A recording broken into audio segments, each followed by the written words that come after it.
For over 900 days, the civil war in Sudan has engulfed the nation, and the suffering of the Sudanese people has deepened by the day.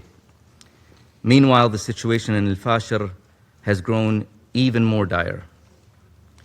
The United Arab Emirates condemns the heinous attacks against civilians in al-Fashir, in blatant violation of international humanitarian law.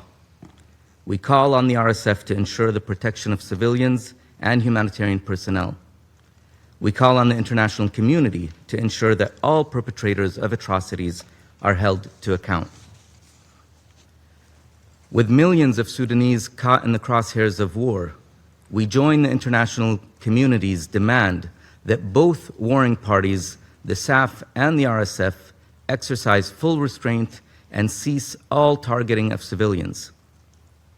The warring parties must fully comply with international humanitarian law, including providing humanitarian corridors and safe passage, and allowing and facilitating rapid and unhindered humanitarian aid at scale for all who are bearing the brunt of this war, particularly women, children, and the elderly.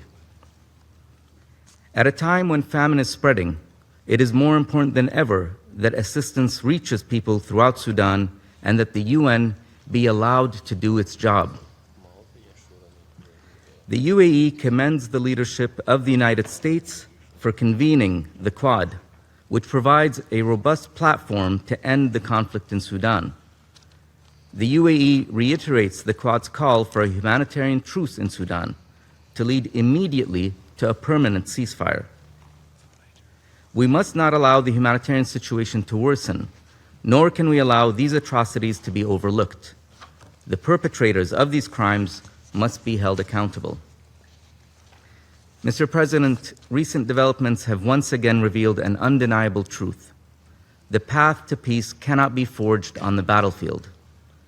The unfolding horrors on the ground reaffirm that the only viable solution lies in a genuine transitional process, one that leads to an independent civilian-led government that is not controlled by either of the warring parties, one that leads to a Sudan that is safe for all its people, free from extremism, terrorism, and racially and ethnically motivated violence.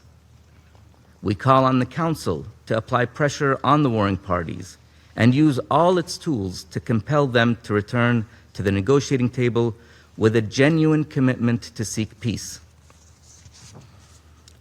Mr. President, the UAE has stood in solidarity with the Sudanese people for decades, and we will continue to do so.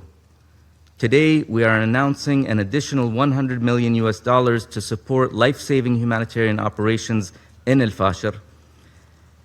The UAE will carry on supporting regional and international efforts to achieve a ceasefire and to finally deliver the peace, stability, and security that the Sudanese people are calling for.